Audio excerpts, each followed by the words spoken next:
Այսօր օրինակ շատ ոստիկաններ լաց էին լինում։ Մարդիկ ասում են, որ մենք տեղյակ չենք, թե ուր են մեզ բերել։ Եվ արդյունքները գնում էին իրենց աչքերից։ Փաշինյանը շարունակում է նսեմացնող հայտարարությունները հոգևորականների շատ լավ գիտեք, բայց տեղյակ չեն եղել, թե ուր են բերում։ Մամուլը գրում էր, որ նաև հրահանգել է իշխանությունը, որպեսզի ձեզ կալանավորեն, ձերբակալեն, նաև Այստեղ են թող ձերբակալեն։ Դուք ինչ եք կարծում։ Եթե ես այս երկրի թիվ 1 սպառնալիքն եմ, կարծեմ թե իրանք էլ չէ, ես կգնամ այստեղից։ Դուք ինչ Եթե եք իմ գնալով այդ սպառնալիքը կվերանա։ Սպառնալիքը չէ, բայց քննադատություններ եք հնչում իշխանությունների վարած քաղաքական։ Մինչև 18 թվականը իրենք ինչ էին անում։ Շղթայական է լինելու կարծում եք, որովհետև ըստ տեղեկությունների եւ ձեզ եւ Արշակ Սրբազանին են ձերբակալելու, այս կերպ նաեւ ուզում են հեշտացնել վեհապարին հեռացնելու գործընթացը։ Նայեք, այս կառավարության որևէ բանին տալ գնահատական, կարծեմ թե անշնորհակալ գործ կլինի։ Իրենք ամեն ինչ կարող են անել եւ ամեն ինչ իրենցից սպասել են։ Եվ մենք ամեն ինչ պատրաստ ենք։ Կարծում եք կհաջողվի իսկապես վեհապարին հեռացնել այսպիսի միջոցներով։ Նման բան չի կարող լինել, որտեղ իրենք մոռանում են թե ինչի հետ գործում են։ Վերջը եկեղեցին ինքը աստվածահաստատ կառույց է։ Ով աստվածահաստատ այդ կառույցին դեմ գնաց, մի փոքրիկ քար շպրտեց այդ կառույցի վրա, այդ քարը ժայռ դարձած իրենց վրա է գալու եւ իրենք ճզմվելու են։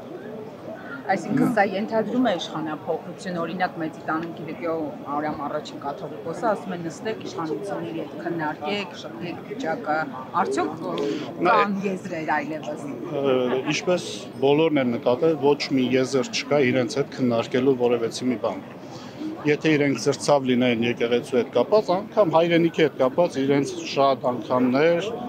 հրապարակային ձեռք մեկնվել է, որ նման նստեն նման հարցեր քննարկության համար, բայց այդ հրավերը մինչև այսօր պատասխան չի եղել իրենց կողմից։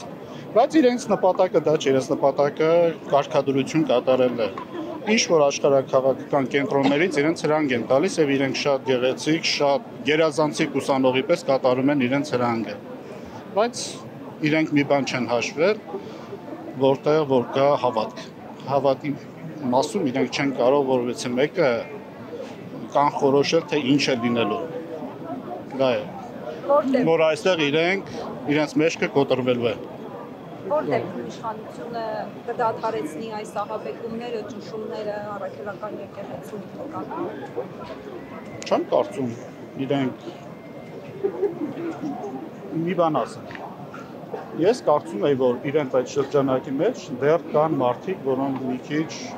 մտածում ունեն, սեր ունեն հայրենիքի նկատմամբ, սրբությունների նկատմամբ, բայց այս վերջի օրերը ես ցավոք սրտի համոզվեցի, որ չկա այդ բանը։ Նրանք նպատակը իշխանությունն է, նրանց նպատակը փողն է, նրանց նպատակը սովորել են այս իշխանության, այդ աթոռներին, այդ հարստությանը, մտածում են, թե ինչպես կարող են առանց այդ հարստության ապրել։ Եվ նրանց համար սրբություն չկա, չունեն այդ սրբությունը եւ այս մարդկանց հաջողությունը գիտեք ինչու՞ն է կայանում, որովհետեւ սրանք բացարձակ լկտիներ են։ Իրենց լկտիությամբ առաջ են գնում։ Եվ Սրբազան գուցե հիմա այսպես հարմար տեղներ չէ, բայց քանի որ Եթե հարմար չեն չեք տալիս։ Առիթը եղել է շփվենք նաև այս հարցին անդրադառնանք,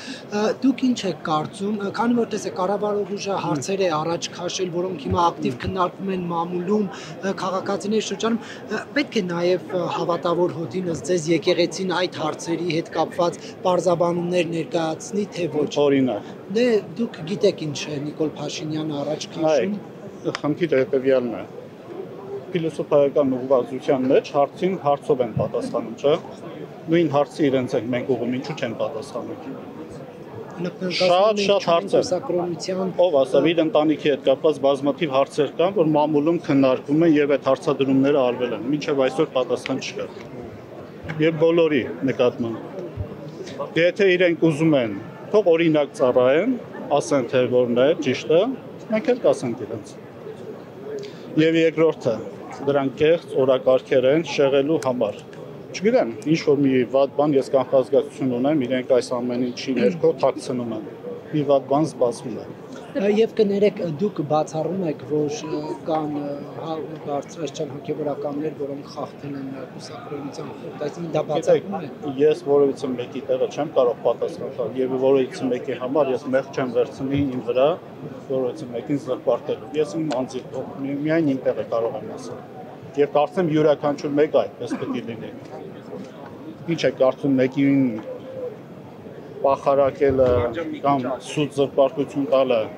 Լավ քրեական օրենսգիրքը մի թողեք։ Լավ, վաղը ոնց եք դուք գիշերը ոնց եք քնում։ Արս կարողանում մարդ հանգիստ քնել, եթե մեկին նեղացրել է։ Ինքը իր հետ հաշտ պետք է լինի, չէ՞ մարդ։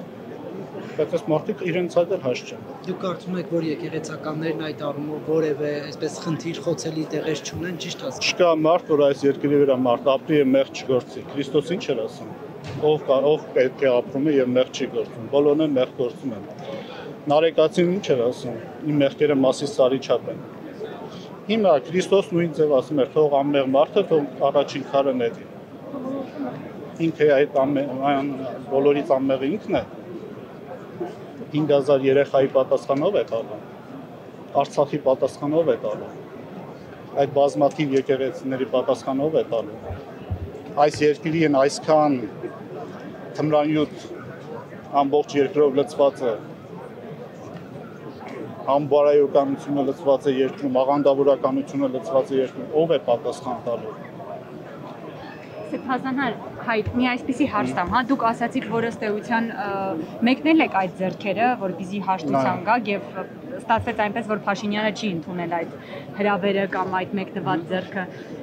Հիմա այս հրթիռակոծությունը, հա, ճակերտավոր անverջ կարող է շարունակվել։ Փաշինյանը իր տեսակետը ներկայացնի, չհրաժարվի դրանից, եկեղեցին իր տեսակետը, հանգուցալուծումը ինչպես եք պատկերացնում։ Իր հեռացումով։ Ոչ միայն եկեղեցու համար, ազգի համար, հայրենիքի համար սա։ Եկեղեցին չէ այստեղ ամենակարևորը, այստեղ կարևոր է ազգը, հայրենիքը, այն հողակտորը, որտեղ պետք է լինի այդ եկեղեցին։ Եթե հողակտորը չկա, եկեղեցինում է պետք։ Արևմտյան Հայաստանում էլ եկեղեցիներ շատ կան։ Մեզ ինչ։ Այս փոքրիկ հողակտորի նկատմամբ բոլորս պարտքում ենք,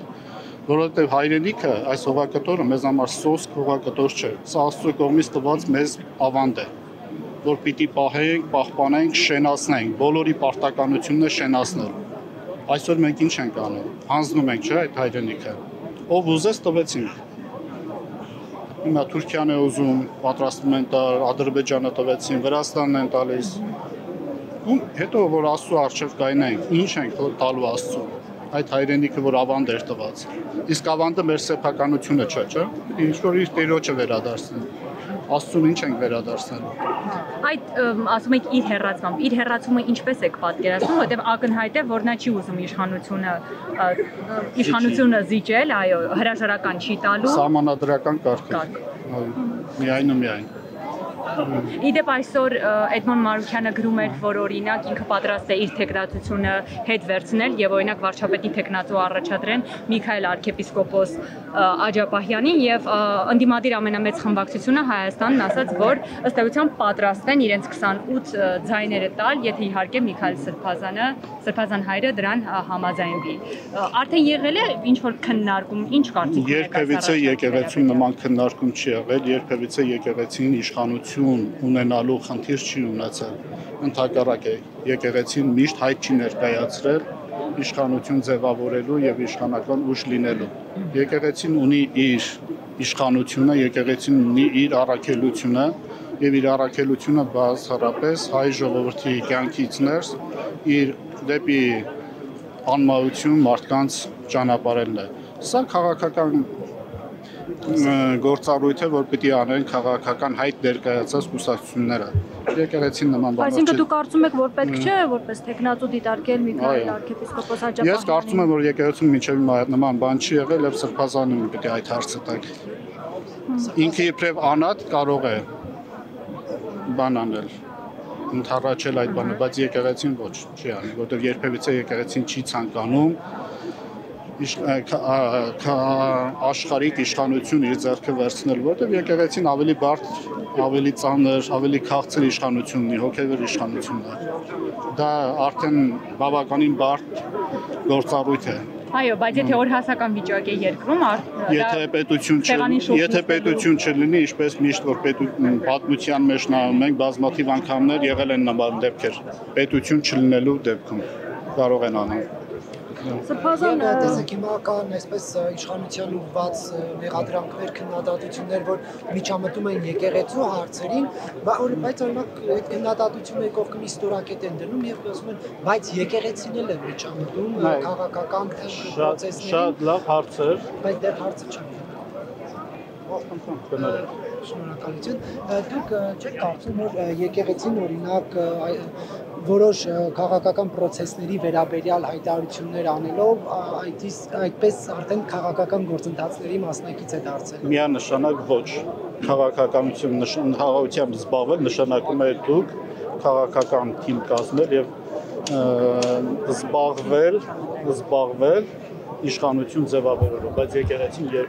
երբեք չի ցանկացել իշխանություն ձևավորել։ Նման բան տեսել եք։ Չէ։ Եվ երկրորդը այն հարցը, որ եկեղեցին զբաղվում է քաղաքականությամբ։ Ես ձեզ հիմա խնդրեմ մի հատ բոլորը սահմանը գծեք, այն ջրբաժանը գծեք, որտեղ է սկսվում քաղաքականությունը, որտեղ է վերջնում հոգևոր կյանքը։ Հիմա կրթական հարցերով զբաղվել է քաղաքականություն է, թե չէ։ Սոցիալական հարցերով զբաղվել է քաղաքականություն է, թե չէ, տնտեսական հարցերով զբաղվել։ Լավ են դավաճանի ձեռքը բռնել եւ ասել, այս ինչ ես անում, ստոպ, կանգնու։ Դա քաղաքականություն է։ Օրասական բան է, որ պարտականություն է յուրաքանչյուր մեկ հայ։ Եվ սա քաղաքականությամբ զբաղվել չէ, սա յուրաքանչյուր մեկ անհատի պարտականությունն է։ Վարչապետի հրաժարականը պահանջելու գործընթացը օգնելը քաղաքականությամբ զբաղվել չէ։ Ես ասում եմ, քաղաքականությամբ զբաղվել նշանակում է հայտ ներկայացնել քաղաքական ուժ ձևավորելու եւ իշխանություն ստանալու։ Չէ, ոչ չէ, սահմանադրորեն այդպես է։ Հիմա դուք ինչքան ասեք այո, թե չէ։ Բայց եկեղեցին երբեք ուժ նման հայտ չի ներկայացնում։ Հրաժարական պահանջները հրաժարական պահանջը, բնական պահանջը, որ մարդու ձեռքը բռնել ես, ասում ես կանգնիր, բավական է։ Որը տնից չես դրի այդ ամենը, որ տենց հեշտությամբ նվիրում ես։ Հիմա բոլորը նույնն են ասում։ Ուր էին հոգևորականները, անգամ այնքան են լկտիացել։ Մի քանի օքի օրինակ այս վերջերս հեռուստատեսությամբ ասում էին 44 օրյա պատերազմի ժամանակ, 4 օրյա պատերազմի ժամանակ հոգևորականները ուր էին։ Այնպեսի մարդիկ են ասում, որ փախած էին երկրից։ Հիմա այդ մարդկանց ասած լուրջ պետք է ընդունել։ Ես իրանց եմ հիմա հարց տալում, ուր է Հայր Մկրտիչը։ Ուր է Նարեկ Սարգսակը, ուր է Ռուստամ Սարգսակը, ուր են մնացած տղերքը, մեր եկեղեցիները։ Այդ նույն մարդիկ, որ նման բաներ էին ասում, եւ հերոսացած կանգնում են լրատվության առջև եւ բացահայտումներ են անում, իրենց թվում է թե։ Սրբազան այսպես կներես մատես թեմայի հետ կապված հարցը։ Հիմա ասում են, երբ ծեծում էին, իրավունքներն էին խախտում, քվեն էին կեղծում, այդ ժամանակ ինչու եկեղեցին չէր քննադատում իշխանությանը։ Նայեք, դարձյալ այդ ասածի մեջ կեղծիք կա։ Կարող ենք հիմա գնալ եւ արխիվը բացել եւ տեսնել եկեղեցին միշտ հայտարարություններ արել է։ Ամենախիստը 2008 թվականին եկեղեցին կայնացել այնտեղ, հոգևորականները կայնացան այնտեղ։ Միքայել Սրբազանի ոտքը այնտեղ գրեթե կոտրում էին։ Եվ շատ հոգևորականները ինչպես են ասում, որ մարդ չի եղել այնտեղ։ 5 անգամ Մայրաթորը հայտարարություն արեց այդ օրերին։ Բայց չի կարելի այս մոռանալ անցյալը եւ կարծեք թե 3 օր անցել է եւ ոչ մի բան չի եղել, ոչ մեկի հիշողություն չունի, կարող է մարդիկ հիշողություն չունեն, բայց եկեղեցին ամենահին կառույցն է եւ ունի հիշողություն։ Այդ հիշողությունը ոչ մեկ չի կարող իր ձեռքից առնել։ Եկեղեցին այդ դրանով է տարբերվում կուսակցություններից, որովհետեւ ինքը ունի հիշողություն։ Երբ տասնյակ հազարավոր մոտի տասնյակ հազարավոր ներկայացուցիչներ աղքատության, ամոյնականության պատճառով արտագաղթում էին, ինչ օրինակ Քոչարյանին, Սերժ Սարգսյանին, այսպես զգոնության կոչ չէր արվում, ինչու ձեռքը բռնելու վերաբերյալ հայտարարություն չէր։ Քոչարյանի ժամանակ մենք ունեինք Արցախ, ունեինք հզոր բանակ։ Ես այլ բան եմ։ Եկեղեցին բազմաթիվ տեսակի սոցիալական գործունեությամբ էր զբաղված։ Պիտի խնդրեմ դուք գնացեք, տեսեք թե եկեղեցին ինչու է զբաղվում։ Այս հարցը տալուց առաջ պետք է մի հատ հիմա նայեք։ Եկեղեցին ինչ սոցիալական ծրագրեր է իրականացրել։ Ես ասում եմ իշխանությանը ինչ օրինակ հայտարարություններով հիմա ասեմ ապրիլ 13, բայց թվականը չեմ հիշում։ Բաղարամյան պողոտայի վրա հարձակումը որ եղավ։ Գնացեք կարդացեք եկեղեցու հայտարարությունը։ Ամենախիստ հայտարարությունն է եղել։